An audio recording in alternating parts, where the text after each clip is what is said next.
Sebenarnya katarak itu avoidable blindness ya.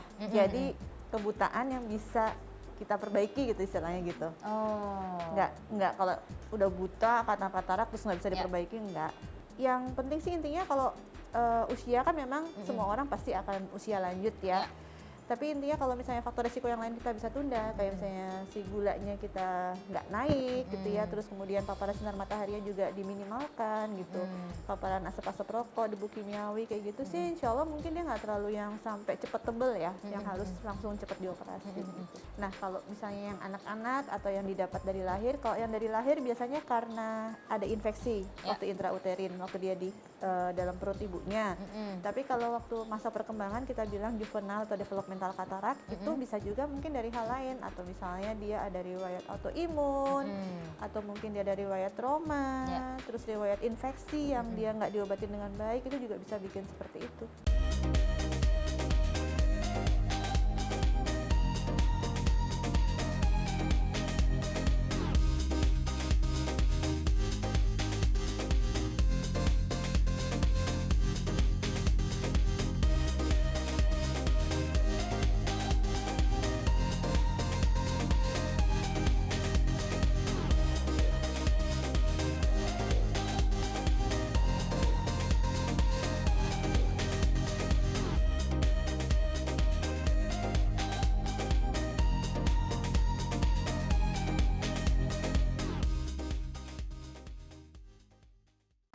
Bunda, apa kabar semuanya? Balik lagi di persembahan untuk Bunda, Bunda Cerdas Keluarga Bahagia, hanya di Mata Milenial Indonesia TV, matanya Indonesia. Bersama aku pastinya Putri Andriana yang akan menemani bunda-bunda di rumah selama kurang lebih 30 menit ke depan. Nah, biasanya kan kita topiknya membahas tentang parenting gitu ya, atau tentang yang hal-hal berbau sosial. Nah, episode kali ini menurut aku salah satu episode yang menarik banget. Kenapa?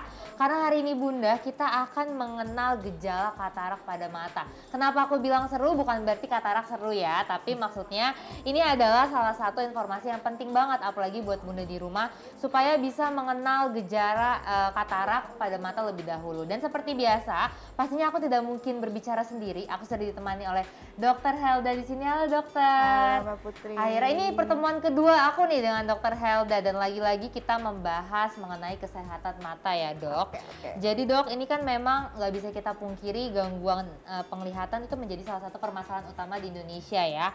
Mungkin salah satunya itu yang disebabkan oleh katarak. Nah, sebenarnya ini katanya sih aku dengar-dengar katarak itu tuh bisa menjadi salah satu penyebab tertinggi kebutaan di Indonesia. Itu benar nggak sih dok? Dan kalau misalnya memang benar, kenapa ya dok? Bener banget Bu. Benar banget ya? Iya.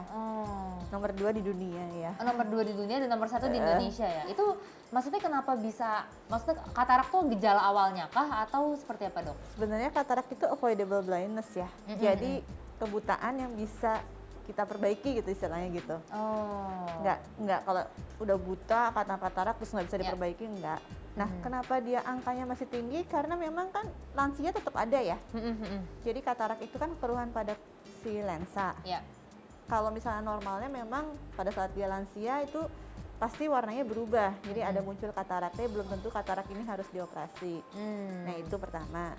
Seiring usia memang pasti ada. Dan juga mungkin penyebaran dari ini ya. Jadi sama kayak kalau akses ke kesehatan gitu loh, kadang-kadang kan Indonesia masih berpulau-pulau ya. Masih jauh-jauh, kadang aksesnya ke tempat kesehatan terdekat itu pun makan waktu ada yang sampai 5 jam, 7 jam. Jadi kayaknya mereka sudahlah udah tua gitu, nggak perlu lah gitu.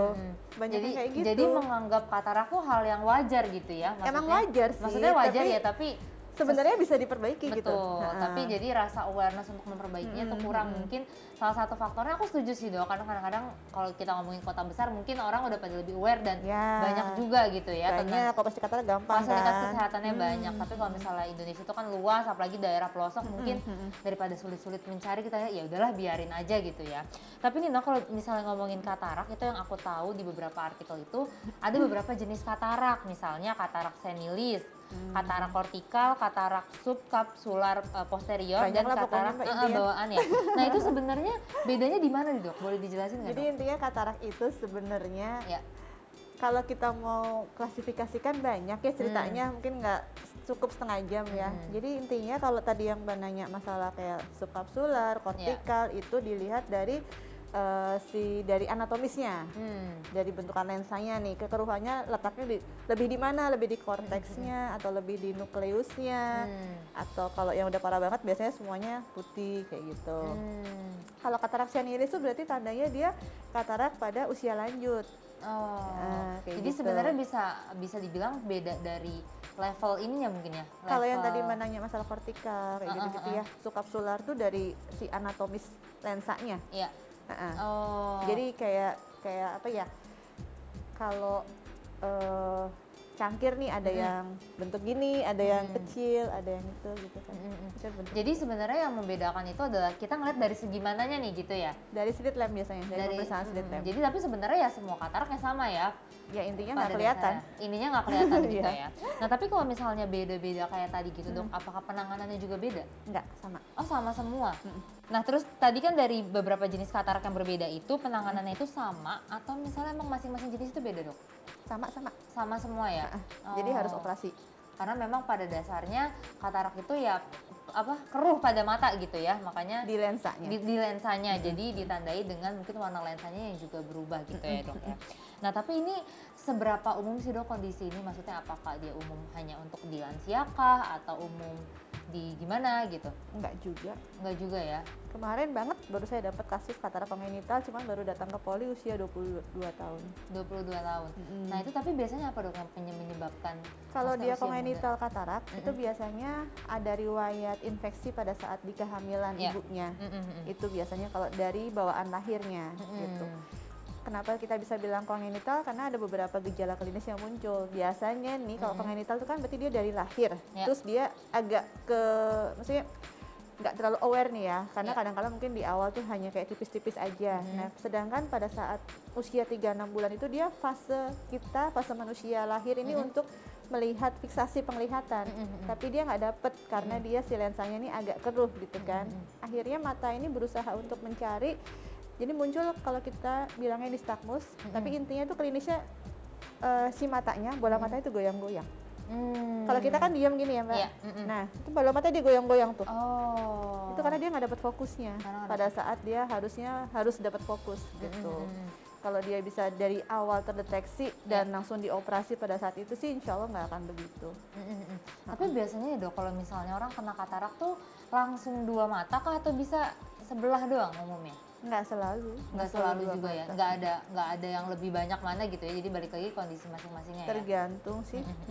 Nah terus kan tadi kayak dokter bilang salah satu penanganannya itu mesti operasi gitu ya.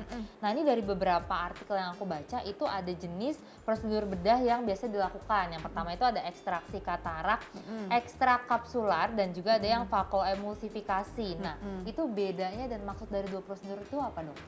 Jadi kalau yang ECCE tadi ekstrak kapsular itu katarak extraction, itu kita buka lebar nih.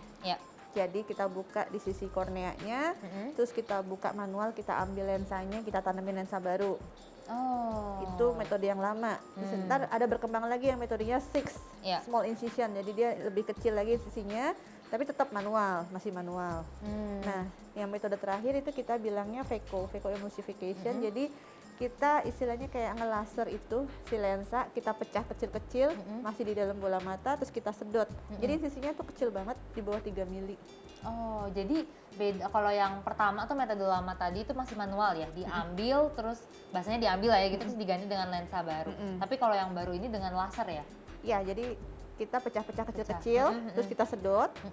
Lensa tanamnya juga kita lipat gitu, jadi dibukanya di dalam. Jadi dia lebih kecil untuk sayatannya. Oh, sayatan. Nah itu efeknya kalau misalnya sayatannya lebih kecil atau yang lebih nyaman pasti. Oh, lebih nyaman. Lebih nyaman saat operasinya kah atau setelah pasca operasinya? Saat operasi iya lebih cepat karena kan. Terus kedua kalau misalnya pasca operasi biasanya efek dia dry eye-nya tuh lebih minimal. Oh, jadi recovery-nya mungkin lebih cepat juga lebih gitu cepat kali pasti, karena kalau yang manual biasanya mungkin sekitar 4-6 mingguan. Tapi kalau untuk yang Vaco itu paling 2 minggu udah enak. Oh, jadi cuma pasti budgetnya lebih mahal ya dok ya biasanya, atau sama? Kayaknya iya, kayaknya lebih mahal iya sih. Ya, karena biasanya beda metode ya kan, ada pengaruh juga. Cuman nah itu ya Bunda, jadi ada dua nih jenis bedah prosedur bedah untuk katarak. Jadi tadi ada yang ekstra kapsular dan juga yang Phaco ya bahasanya ya, Phaco. Jadi yang Phaco itu lebih baru di mana mungkin efek sampingnya itu tidak seperti yang metode lama. Tapi balik lagi, sama-sama fungsinya untuk menyembuhkan katarak. Jadi tinggal disesuaikan aja nih dengan kebutuhan Bunda seperti apa. Nah ini masih banyak banget yang mau aku tanya. Tadi kan baru basicnya doang nih, katarak seperti apa dan gimana cara penanganannya. Tapi aku mau nanya lebih lanjut lagi ke dokter tentang penyebabnya, penanganannya dan segala macamnya. Jadi penting banget nih buat Bunda tahu. Jadi buat Bunda jangan kemana-mana, terus bersama aku di Persembahan untuk Bunda, Bunda Cerdas Keluarga Bahagia.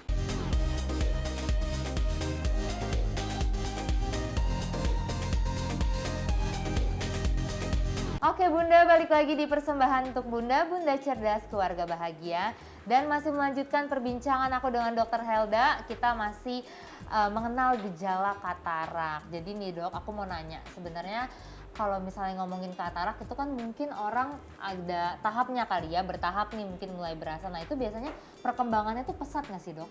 Seperti apa sih? Ya. Oh nggak selalu? Jadi kan kalau misalnya di fase awal itu pasien seringkali bilang, kok saya kalau ngeliat cahaya nih lebih silau gitu, terus kayak ada embun-embun pagi gitu.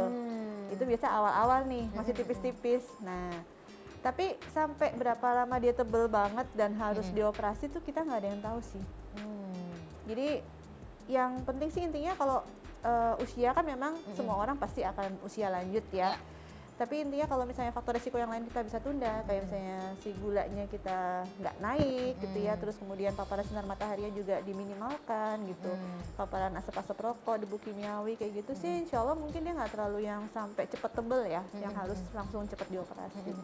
Berarti ada faktor eksternal lagi ya dok ya, jadi nggak ada eksternal dan internal ya, eksternal dan internal juga ya. Gula darah. Gula ya, oh ya benar-benar tingkat gula darah. Dan juga mungkin mengaruh ke kegiatan kita ya, seperti apa, apakah sering ketemu sinar matahari atau segala macam. Jadi nggak ada perkembangan yang pasti tentang katarak bisa lebih cepat dari orang lain atau justru kita bisa lebih lambat juga dari orang lain. Cuma balik lagi Bunda, yang penting gimana kesadaran kita. Nah terus tadi kan sebenarnya kita udah nyinggung dikit ya dok ya, maksudnya umumnya tuh kalau katarak biasanya memang dirasakan di lansia gitu, tapi ada juga yang anak-anak. Nah itu biasanya faktor yang membedakan antara keduanya itu apa dok? Penyebabnya maksudnya? Penyebabnya, iya. Tadi yang saya bilang, kalau lansia memang karena perubahan dari si badannya sendiri kan ya, biokimiawi dari lensanya itu. Nah kalau misalnya yang anak-anak atau yang didapat dari lahir, kalau yang dari lahir biasanya karena ada infeksi waktu intrauterin, waktu dia di dalam perut ibunya. Tapi kalau waktu masa perkembangan kita bilang juvenile atau developmental katarak, itu bisa juga mungkin dari hal lain, atau misalnya dia ada riwayat autoimun, atau mungkin dia ada riwayat trauma, terus riwayat infeksi yang dia nggak diobatin dengan baik, itu juga bisa bikin seperti itu. Jadi mungkin kalau misalnya yang anak muda bukan faktor tapi mungkin faktor biologikalnya gitu ya, bawaan gitulah ya. Nggak selalu bawaan sih. Nggak selalu juga, cuman maksudnya kondisi dari kecilnya mungkin ya dok ya. Kalau dia memang dari lahir ada katarak, memang dia biasanya karena intrauterin ada infeksi dari ibunya. Tapi kalau misalnya pada saat dia masa pertumbuhannya itu mungkin dari hal yang lain, entah dari dia ada sakit yang lain di badannya, atau mungkin kadang-kala tuh orang suka pakai obat tetes mata sendiri ya, itu bisa memicu katarak. Oh itu bisa memicu katarak? Ya. Oh dulu tuh aku waktu kecil sering dok, karena kan kayaknya seger ya dok. Tapi ternyata itu bahaya ya. Nah tergantung obat tetesnya apa nih kan. Kalau yang cuman pelembab aja sih nggak masalah, tapi kan ada beberapa obat tetes yang harusnya harus sesuai indikasi, nggak boleh dipakai terus-terusan. Iya. Oke, dan ternyata itu informasi baru ya Bunda ya. Jadi misalnya jangan taruh obat tetes mata sembarangan di rumah, takutnya anaknya kan pengen seger-segerin mata tapi ternyata berbahaya untuk untuk mata gitu, malah bisa memicu katarak. Oke. Nah nih terus selanjutnya nih dok, aku mau nanya, kalau misalnya memang untuk orang-orang yang penderita katarak itu ada pantangannya nggak sih dok, mulai dari makan, aktivitas atau yang lainnya gitu? Kalau dari kataraknya sendiri sebenarnya enggak, cuman kalau misalnya dia ada riwayat penyakit penyerta kayak misalnya gula, hipertensi, itu pasti memang kan harus dikontrol dari si badannya sendiri ya, apa yang intake ya dia masukkan gitu. Karena kalau dia gulanya nggak terkontrol, tadi yang saya bilang ya, katarak cepat tebel ya.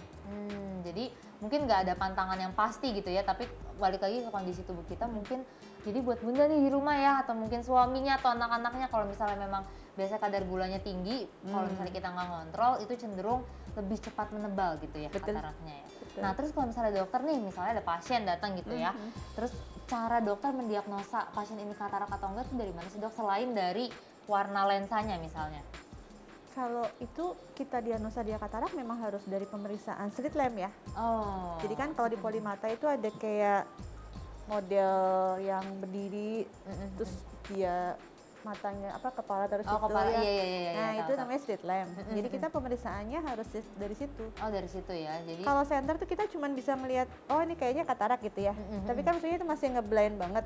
Dan nanti itu biasanya kita sesuaikan dengan tajam penglihatan dia di polimata. Nanti dilihat tajam penglihatannya apakah sesuai dengan kekeruhan lensanya.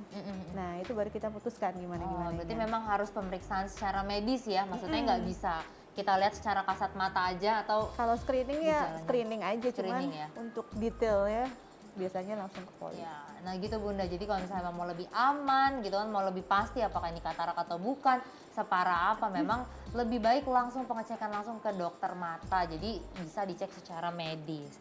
Nah terus misalnya nih kan kayak tadi kita ngomong di awal nih dok, di Indonesia mungkin masih banyak orang yang nggak aware atau misalnya mungkin fasilitas kesehatannya di beberapa wilayah tidak support. Itu akibatnya apa dok kalau misalnya kita mengabaikan tanda-tanda atau gejala dari katarak?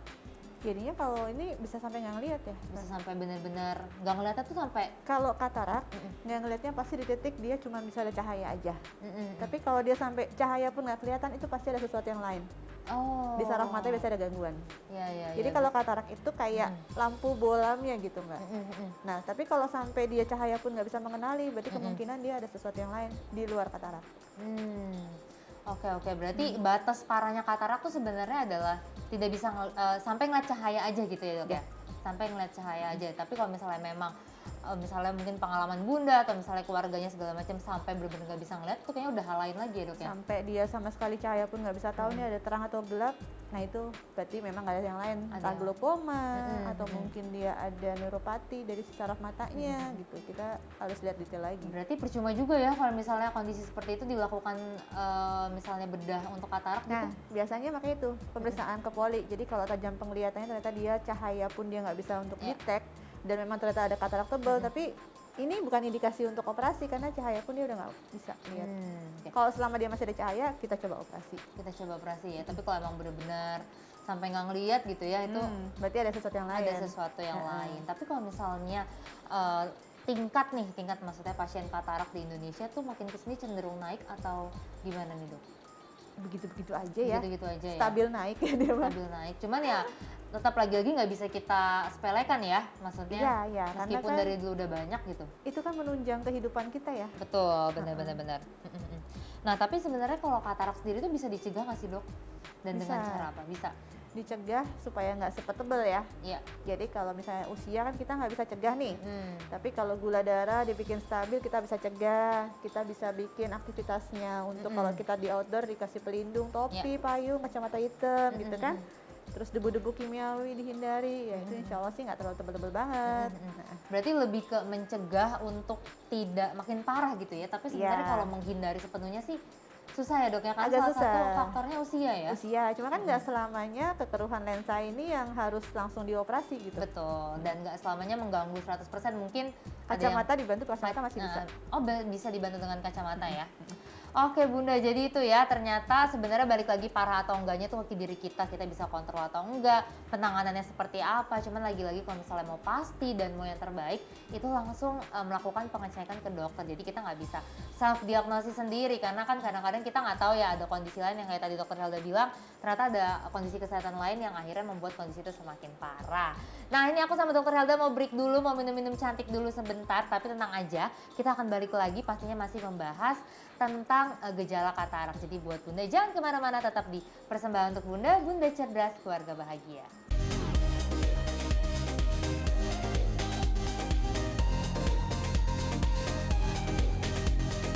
Oke Bunda, balik lagi di Persembahan untuk Bunda, Bunda Cerdas, Keluarga Bahagia. Masih bersama aku dan juga dokter Helda. Nih Bunda, aku masih mau nanya-nanya lagi nih tentang gejala katarak, karena aku sendiri tuh sebenarnya kalau ngedenger katarak gitu ya udah biasa, udah umum, apalagi kalau misalnya ngelihat orang-orang yang udah lanjut usia. Tapi sebenarnya untuk detailnya sendiri aku sendiri belum paham nih apa penyebabnya, ya kan, terus bagaimana penanganannya dan segala macam. Jadi aku masih mau ngepoin dokter Helda lagi. Nah ini dok, aku tuh pernah denger ya ada yang namanya implan lensa intraokuler atau IOL. Nah itu sebenarnya kalau boleh tahu lensa apa sih dok? Dan katanya juga lensa IOL ini tuh tidak rusak seumur hidup seseorang dan tidak perlu diganti. Apa Jadi itu benar kan dok? benar-benar. Oh benar ya? Jadi kan kalau untuk operasi katarak itu kita kayak ganti lensa. Ya. Lensanya nih kalau lampu bolam udah putus, jadi harus diganti bolam yang baru. Jadi lensanya kita buang, kita ganti lensa tanamnya. Nah itu yang IOL itu. Iya. Nah IOL ini dia macam-macam jenisnya. Kalau tadi yang saya bilang manual tuh biasanya dia jadi pembuatnya aja yang beda. Dia lebih kaku. Kalau yang untuk yang Veko tadi dia bisa dilipat jadi lebih lembut kayak gitu. Nah, dan dia penanamannya seumur hidup. Oh. Akan Tapi ya, dibiarkan di situ aja. dan aman ya pastinya seumur hidup Insya Allah aman. Maksudnya nanti ke depannya apa ada potensi untuk mungkin bisa katarak lagi kah dok atau gimana? Enggak. Kan ada katarak itu cuma sekali. Oh cuma sekali? Katarak itu kan kekeruhan di lensa. Kalau lensanya sudah diambil nggak akan mungkin katarak lagi. Oh kalau lensa itu nggak mungkin keruh lagi ya? Nah, yang IOL ini? IOL ini ada beberapa case memang saya dapat ya. Dia entah karena dia ada reaksi dengan si cairan bola mata, atau dia mungkin dari wet alergi juga, itu kadangkala dia lensanya agak mengeruh sedikit. Nah, tapi nggak selalu itu langsung diimplan diganti sama lensa tanam baru nggak. Kadang kita cover dengan kacamata masih lebih baik gitu. Oh, jadi kemungkinan itu ada, cuma mungkin jarang kali ya? Jarang banget. Jarang terjadi ya. Jadi jarang banget. itu sebenarnya berarti salah satu proses pembedahan katarak itu ya lagi-lagi simpelnya adalah mengganti lensa gitu ya? Ganti lampu. Ganti lampu lah ya bahasa gampangnya. Itu kita bisa milih nggak dok lensanya warna apa? Kan kadang-kadang kita pengen ya kayak warnanya cantik nih kayaknya warna coklat. Kan nggak kelihatan gitu. juga di dalam. Nggak kelihatan juga ya di dalam. Bener sih. Jadi memang tujuannya lagi-lagi bukan untuk kecantikan ya Bunda, tapi memang untuk kesehatan. Dan lensa IOL tadi itu memang benar-benar ada dan aman. Mungkin kalau misalnya ada case kayak tadi nggak banyak sih secara umum.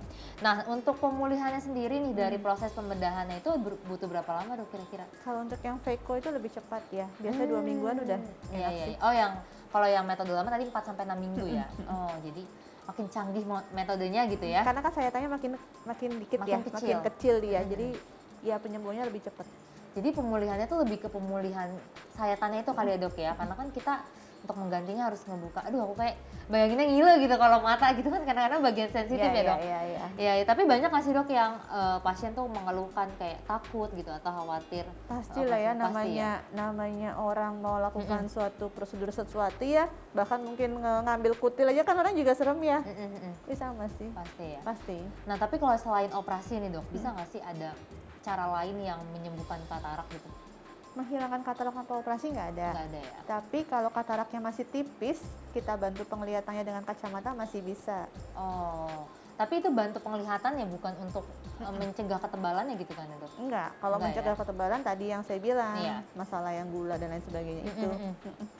Nah, kalau misalnya memang ternyata nih katarak itu cuma bisa lewat operasi ya untuk menyembuhkan total. Itu kira-kira waktu yang tepat tuh kapan dok untuk kita melakukan operasi katarak? Pada saat memang itu katarak nggak bisa dikoreksi lagi dengan kacamata.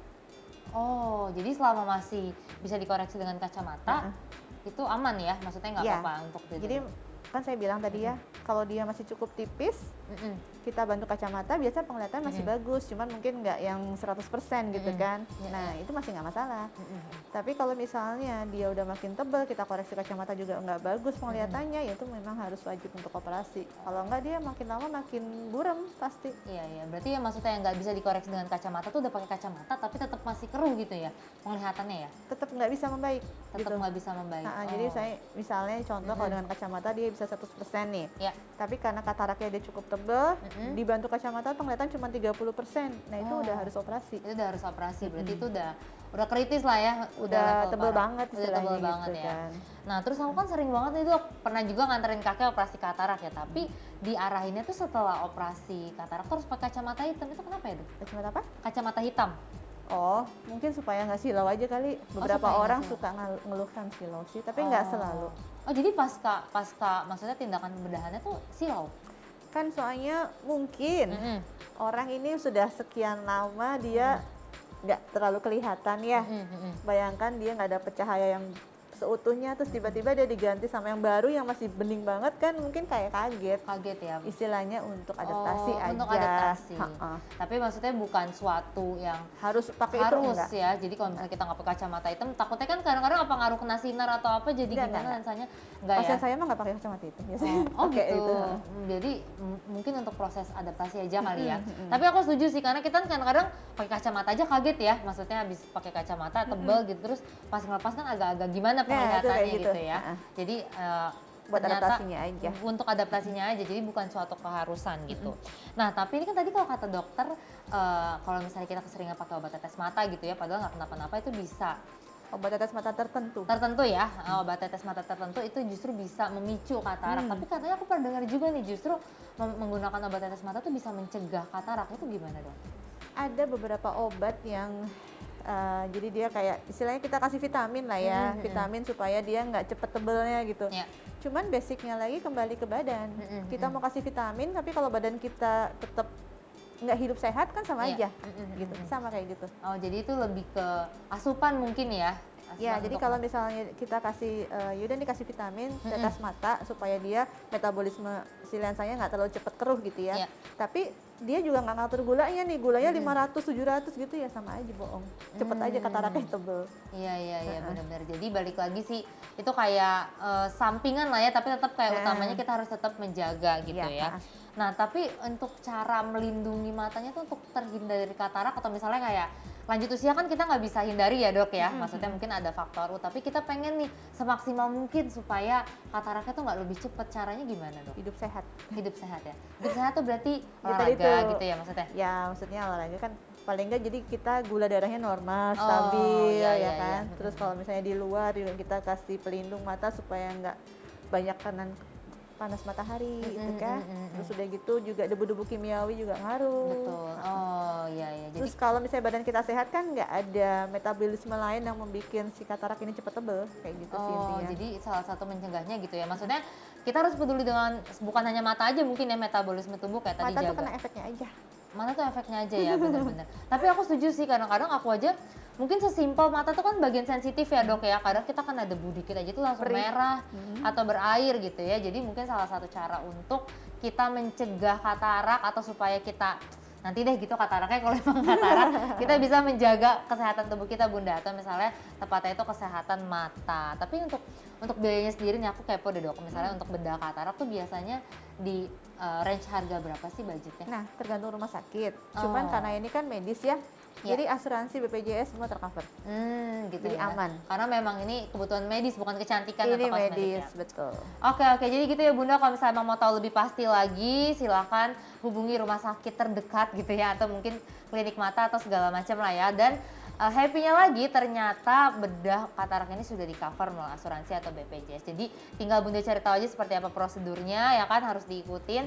Karena ini menurut aku adalah salah satu kesehatan yang kita harus aware nih makin ke depannya. Karena bukan hanya dari segi kecantikan atau penampilan aja, tapi juga efek sampingnya ada ke kenyamanan kita dalam aktivitas. Nah gitu dokter Helda, mungkin yang mau aku tanya ini dok tentang gejala katarak. Sekali lagi makasih banyak ya dok ya. Informasinya sangat bermanfaat banget. Atau mungkin bunda kalau misalnya ada informasi lain tentang katarak boleh banget di share ya, boleh komen di kolom komentar kita biar kita sama-sama sharing juga. Nah itu juga sekaligus mengakhiri perbincangan aku dan dokter Helda hari ini. Sekali lagi terima kasih banyak dok. Nah itu mungkin juga sekaligus mengakhiri perjumpaan kita hari ini bunda. Sekali lagi terima kasih untuk bunda-bunda yang selalu setia nontonin persembahan untuk bunda, dan saatnya aku pamit undur diri. Kita ketemu lagi di episode lainnya hanya di Mata Milenial Indonesia TV, matanya Indonesia. Dadah bunda.